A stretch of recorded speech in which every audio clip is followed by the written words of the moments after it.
남성 우울과 여성 우울의 이게 특이감이 좀 있나요? 세 가지 정도의 어떤 행동으로 바로 이어지는 경우들이 많은 것 같습니다. 네. 거의 술, 그다음에 지나치는 강박적인 운동, 그다음에 외도. 근데 이 외도는 다른 세대랑은 좀 다른 것 같아요. 우리나라 아저씨들은 왜 저렇게 화를 내나? 왜 항상 화를 낼까? 거리에서, 주점에서, 심지어 경찰서까지 와서 화를 내시던데, 이 화라는 게 숨겨져 있던 게 50대 따고 나가자 이런 거 아닐 거 아니에요. 근데 왜 한국인들은 이게 화병이란 말이 의학 용어에 등재되어 있을 만큼 화가 많죠? 이거는 물론 50대만의 문제는 아니긴 한데요. 기본적으로 50대에 필연적으로 닥치는 굉장히 좌절하고 관련이 돼 있는 것 같습니다. 그리고 일단 우선은 나이가 들다 보면 감정의 조절 기능이 떨어지는 부분이 분명히 있는 것 같고요.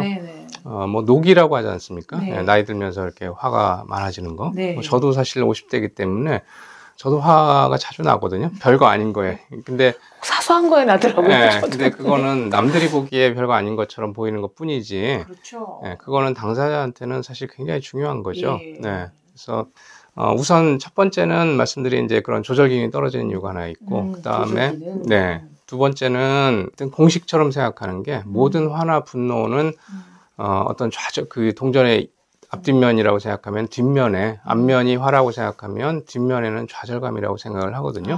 이거는 거의 예외가 없는 것 같습니다. 네. 다만, 앞면이 화고 뒷면이 좌절감. 예. 맞아요. 자신만만한 사람들 화사 안 나죠. 네. 그리고 세 번째로는 50대 전후가 되면 굉장히 좀 특이한 내지는 독특한 그 시기인 것 같거든요. 인생에서. 네. 그러니까 상실이 한 5년, 10년 사이에 이렇게 많이 연달아서 닥치는 시기가 50대만한 시기가 없기 때문에요. 우리가 매도 뭐 빨리 맞는 게 낫다는 얘기처럼 아예 차라리 이런 걸 겪고 뭐 다 상실해 버려서 이제 60, 70이 되면 차라리 나을 수도 있는데 평화로울 수 있을 것 같다? 예. 전말의 말씀 네? 만만의 공떡입니다. 예. 그 이제, 이외에도 상실은 계속 문을 두드리거든요. 예, 그렇죠. 예, 네. 예. 근데 굉장히 단기간 동안에 이렇게 상실이 몰려오는 시기는 또 50대만한 시기가 없거든요. 예, 경랑이 일어나듯이 오죠. 예. 그러니까 우선 자기 건강, 그리고 인생에서 했었던 일, 직업, 그다음에 어떤 역할, 예를 들면 뭐 아이 양육하는데 한 20년, 30년 올인했던 주부들 같은 경우에는 갑자기 자기 어떤 역할이 사라지게 되면서 뭐 남자분들, 여자분들 상관없이 이제 본인의 어떤 자존감 측면에서 자기 어떤 쓸모를 또 생각할 수밖에 없고 이제 여러 가지 측면에서 또 뭐 부모님도 이제 돌아가시기 시작하고 친구들도 이제 하나둘씩 뭐 세상 떠나기 시작하면 이게 이렇게 단기간에 이런 가능한 모든 상실이 한 번에 몰려오는 시기가 이 시기만한 경우가 없기 때문에 그래서 이런 어떤 상실 자체가 굉장한 좌절감이나 경우에 따라서 이제 무력감으로 다가올 수도 있고요. 근데 보면 젊어서는 멀쩡하다가 왜 우리 장마철 끝나고 성격 변했다는 사람도 있듯이 50 넘어서 이렇게 성격이 확 바뀌는 경우가 있나요? 일반적으로는 50 전후가 어떤 상실이나 좌절이 급격하게 늘어나는 시기이기 때문에요. 어떤 화나 분노나 이런 부분들이 늘어날 수밖에 없는 거는 굉장히 좀 일반적인 부분일 것 같습니다. 그리고 성격이 바뀐다기보다는 그 본인한테 뭔가 취약한 고리였던 부분들이 이제 쉽게 자극을 받게 되는 거죠. 그리고 묘하게도 고리가 느슨해지면서 이렇게 막 튀어나오는군요. 그리고 묘하게도 각자한테 취약한 고리는 대부분은 그게 본인한테 의미를 줬거나 혹은 본인 삶에서 굉장히 어떤 성취의 동력으로 작용했었던 이런 부분들하고 대개는 동전의 앞뒷면처럼 또 한 몸으로 돼 있거든요. 그 한 가지 말씀드리고 싶은 부분은 우리가 분노나 화를 충분히 느끼고 잘 표현하는 거는 굉장히 중요한 부분일 것 같습니다. 왜냐하면 많은 분들이 그러니까 화를 쉽게 내는 거를 잘 화를 푼다라고 생각하는 경향이 좀 있는 것 같은데요. 제 생각에는 좀 오해 내지는 정반대. 화 내다와 화 푼다는 다른 개념이잖아요. 예를 들면 좀 쉬운 예를 말씀드리면 예전에 보면 뭐 만으로 한 2살에서 3살, 4살 정도 아이들은 본인이 뭔가 요구했던 게 안 되거나 좌절스러운 상황이 생기면 뭐 많이 보셨잖아요 예전에. 땡깡을 부리죠. 뭐 길바닥이고 마트고 어디고. 대글대글 구르고. 예. 그게 성인에서 그 화를 폭발시키거나 화를 잘 내는 분들, 제가 보기에는 그게 다를 게 없는 것 같거든요. 네, 그러니까 어떤 핵심 기전면에서는. 예, 무슨 말씀이냐면 그런 아이들을 떼굴떼굴 구르는 아이들은 과연 그 아이가 본인 마음 안에 일어나는 뭔가 어떤 감정, 화라는 감정, 그리고 자기가 뭔가에 좌절했는지 이런 거를 과연 인지를 제대로 할까? 네. 그리고 그거는 제대로 표현이 안 되기 때문에 이제 그런 식으로 나타나는 거거든요. 그러니까 표현이 오히려 잘 되는 게 아니라 정반대라고 생각하면 좋을 것 같고요. 성인들도 마찬가지죠. 그래서 화를 잘 내시는 분들은 겉보기에는 뭐 그런 얘기 저도 가끔 듣는데 화를 잘 풀어버리니까 속에 쌓인 것도 없겠다 이제 이렇게 표현하시는 분들도 가끔 있는데 사실상 그런 분들은 오히려 화를 제대로 풀지 못하는 혹은 표현하지 못하는 경우에 가까울 것 같고요. 내가 어떤 거에 화가 났고 그 이면에 어떤 거에 좌절했고 네. 어떤 거에 실망했고 뭔가 이런 부분들을 일단 충분히 인지하고 그거를 충분히 말로 혹은 언어화시켜서 표현하고 그걸 통해서 상대방하고 뭔가를 조율하고 내가 원하는 걸 거기서 얻을 수도 있고 뭐 그 과정이 굉장히 중요한데요. 네. 특히나 한국의 50대, 60대 남성분들, 여성분들도 그런 경우들이 굉장히 많은데 이런 어떤 감정적인 부분에 대해서 인식을 하는 거는 사실은 별로 이렇게 얘기를 들어본 적도 없고 교육을 받아본 적도 없고 그런 뭐 사회적인 맥락도 분명히 있는 것 같긴 합니다. 맞아요. 근데 우리가 볼 때는 할아버지들도 많았었는데 네. 할머니들은 화를 내봤자 우리가 좀 약간 웃기거든요. 예. 예. 어떠해요? 진짜로 이렇게 그 의학적으로 분석해 보면 분노하는 할아버지가 더 많은, 할아버지라기보단 50대는 청춘이니까 어쨌든 화 표출은 남성이 더 많은가요? 표면적으로는 좀, 그런 것 같습니다. 왜냐하면, 일단은 뭐, 생물학적인 것도 있는 것 같고요. 그 다음에 사회적인 것도 있는 것 같고, 뭐랄까 좀, 상대적으로 좀 용인이 된다고 할까요? 네. 그러니까 같은 거를 화를 내도, 남자가 화를 낼 때랑 여자가 화를 낼 때랑 그걸 받아들이는 사람들이 조금 다르게 느끼는 게 아닌가 싶은 생각이 들고요. 근데 기본적으로는 어떤 호르몬의 영향도 있고 예를 들면 남성 호르몬 그런 영향도 있고 사회적인 거, 문화적인 거 이런 부분들이 다 있는데 내용적으로 남자분들이 더 화를 잘 느끼거나 화를 잘 표현하느냐 그렇지는 않은 것 같고요. 오히려 아까 말씀드린 대로 그렇게 화를 많이 내시는 경우는 자기 안에서 어떤 화가 일어나고 있다는 그 감정 자체를 잘 인지를 못하거나 그걸 적절히 잘 다루지 못하는 경우에 계속 회피해왔기 때문에 그리고 특히나 남자분들 같은 경우에 특히 50, 60대는 감정적으로 그런 걸 느낀다는 것 자체를 굉장히 좀 터무시하는 한국 문화의 영향도 분명히 있는 것 같고요. 근데 이런 분들은 우울증이 일단 먼저 드러나잖아요. 우울증도 심각하게 이제 많이 나타나는 경우가 많은데 남성 우울과서 우울의 특이감이 좀 있나요?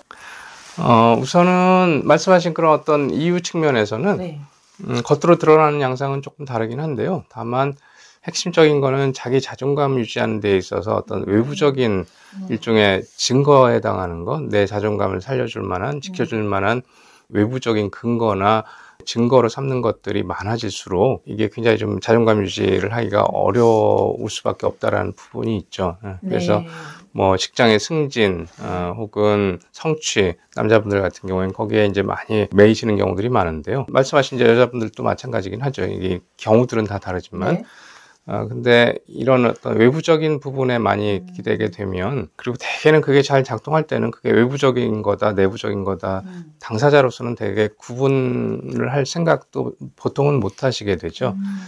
근데 뭐 예를 들면 문제 해결의 열쇠가 내 손안에 있는 경우에도 뭐 그 다 100% 활용하기가 어려울 텐데 그 내 자존감 유지나 어떤 정신 건강을 유지하는 데 있어서 필요한 그런 중요한 것들이 다 외부에 많이 놓여 있게 되면 밖에 있는 것들은 내가 통제하기가 되게는 어려울 수밖에 없기 때문에 문제가 생길 때 굉장히 좀 어려운 부분이 하나가 있을 것 같습니다. 그리고 남자분들 같은 경우에는 감정적인 부분을 인지하고 느끼고 하는 부분들이 뭐 생물학적으로도 조금 여성분들보다 차이가 있는 것 같고요. 그다음에 사회적이고 문화적인 거, 뭐 남자분들이 뭐 슬픔에 대해서 얘기하고 외로움에 대해서 얘기하고 이런 거 자체를 굉장히 좀 수치스럽게 느끼는 혹은 해서는 안 될, 혹은 느껴서는 안 될 이런 사나이답지 않은.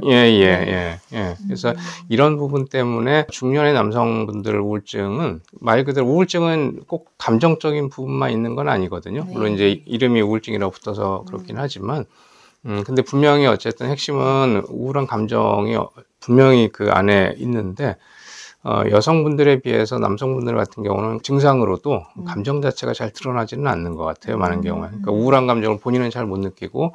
우울감조차도 본인이 인지 못하는 거죠. 주로 이제 신체 증상이나 아니면 화나 혹은 뭐 술 문제나 여러 가지 다른 양상으로 많이 나타나는데요. 그래서 쭉 말씀을 들어보고 우울증인 것 같아서 이제 우울증인 것 같다라고 말씀드리면 되게 많은 경우에는 내가 왜 우울증이냐, 뭐 이렇게 이제 어떤 면에서는 감정을 잘 못 느끼고 다른 어떤 증상들로 많이 나타나는 게 특히 한국 중년 남성들의 우울증의 한 가지 특징일 것 같습니다. 네.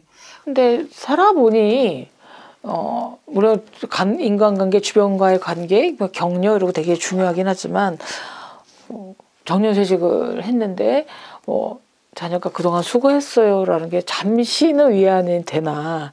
제가 잃어버린 직장에 다시 돌아올 수 없는 거고, 부모님 죽음도 마찬가지고, 떠난 자식을 다시 끌어올 수도 없고, 그래서 이제 황폐해진 마음, 상실, 그야말로 상실의 시대가 50부터는 누구나 다 겪게 되잖아요. 스스로게 자력갱생할 수 있는 가장 좋은 훈련법이랄까? 마음 훈련법이랄까? 아니면 정신을 스스로에게 좀 할 수 있는 거는 어떤 게 있을까요? 저희 중에서도 이제 심리학이나 정신분석 혹은 정신과 안에서도 생각들이 전문가들마다 조금 다를 수는 있을 것 같은데요. 제가 생각하는 가장 중요하고 첫 출발은 자기 마음 안에서 뭐가 일어나고 있는지를 일단은 최대한 인지하는 거. 맞아요. 그게 일단 제일 중요할 것 같습니다. 이건 어차피 어느 누구도 피할 수가 없고 어느 누구도 뭐 쿨하게 혹은 나이스하게 해결할 수 있는 문제가 아니기 때문에 기본적으로 힘든 문제고, 그 다음에 이런 상실들은 우리가 되찾을 수 있는 상실은 아니잖아요. 그냥 흘러가 버리는 상실이고, 그러니까 과거가 과거로 편입이 될 수밖에 없는, 아까 말씀하셨던 뭐 왕년에 내가 뭐 어땠다, 이거는 지금 현재 과거를 계속 끌어오고 있는 거기 때문에 저희가 이제 애도라는 표현을 쓰는데요. 애도라는 게 꼭 뭐 죽은 사람만을 기리는 그런 의미는 아니고, 한국말의 애도는 너무 좀 무겁긴 한데, 저희가 생각하는 애도는 예를 들면 지금 같은 경우 내가 상실한 거를 정확하게 상실했다라고 받아들이고 느끼는 거, 일단은 이게 가장 첫 번째 이제 출발점이 될 것 같고요. 그 다음에 많은 분들이 이제 뭘 자꾸 하려고 하시는 경우들이 많은데요. 이런 것들이 인지가 제대로 안 된 상태에서 한국의 중년 남성 혹은 여성분들도 마찬가지인데, 제가 보니까 크게 한 3가지 정도의 어떤 행동으로 그 인지가 되기 전에 굉장히 좀 바로 이어지는 경우들이 많은 것 같습니다. 거의 삶의 어떤 의미의 외동화줄을 다시 굉장히 절박하게 붙잡거나 아니면 물에 빠진 사람이 지푸라기라도 잡을 때 아무것도 없을 때 이제 허우적거리면서 닥치는 대로 잡으려고 하는 어떤 행동 중에 제가 보기에는 크게 한 3가지 정도가 특징인 것 같은데요. 하나는 남자분들, 특히 뭐 여성분들도 마찬가지긴 하죠. 일단 술 문제. 그래서 그런 감정이 느껴지기도 전에 혹은 조금이라도 올라올 것 같으면 이제 술로 말하자면 회피하는 거. 또 하나는 뭐 운동 좋긴 하지만 운동에 너무 굉장히 강박적으로 거의 맞아요. 그게 삶의 운동 중독도 있어요. 그래서 자기 인생의 의미가 거의 무슨 프로 선수가 될 것도 아닌데 거기에 올인하다시피 하는 경우들도 많은데요. 물론 이제 운동 자체는 좋지만 역시나 그게 어떤 공짜가 아니라는 거. 그 동안에 내가 다시 또 뭘 잃어버리고 있지는 않은지 뭔가 새로운 어떤 자기 삶의 의미에 대해서 한번 돌아볼 수 있는 시간이기도 한데, 그거를 이런 어떤 행동으로 바로 이어지게 되면 그걸 충분히 생각할 만한 여유가 없어지기 때문에 그래서 그런 부분. 그 다음에 뭐 소위 늦바람이 무섭다고 하지 않습니까? 이게 저도 예전에는 뭐 그렇게 와닿지는 않았는데, 이 의미가 요즘 이제 이런 삶의 의미에 대해서 생각을 하다 보니까 나름대로 일리가 있다고 생각이 되는 게, 이런 중년의 그런 어떤 자기 삶에서 의미 있는 게 갑자기 썰물처럼 빠지게 될 때 이럴 때 나타나는 행동 중에 하나가 이제 갑자기 찾아오는 격정적인 외도 같은 건데, 말씀드린 술, 그 다음에 지나치는 강박적인 운동, 그 다음에 외도.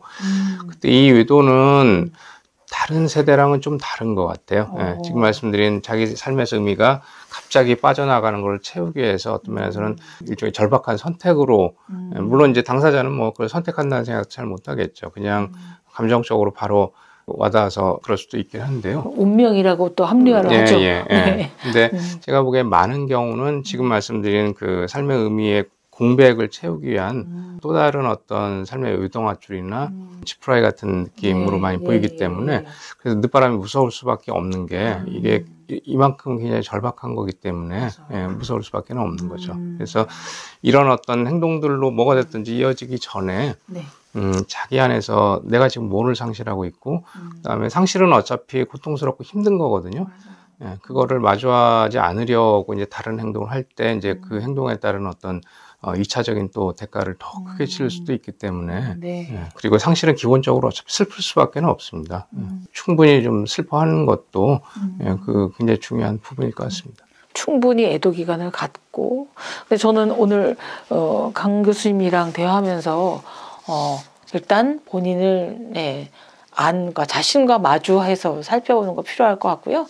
이 안에 채우는 거는 남이 물 부어주는 게 아니라 우리가 부어주는 거 스스로 작은 컵으로라도 자꾸 마셔서 스스로를 좀 채워주는 게 필요할 것 같습니다. 그리고 다양한 이별과 상실 때문에 그런 겪어서 고통을 겪는 50대를 위해서 우리 강은호 교수 신간 잠 못 드는 50 프로이드를 만나다라는 책이 좋은 지침서가 될 것 같습니다.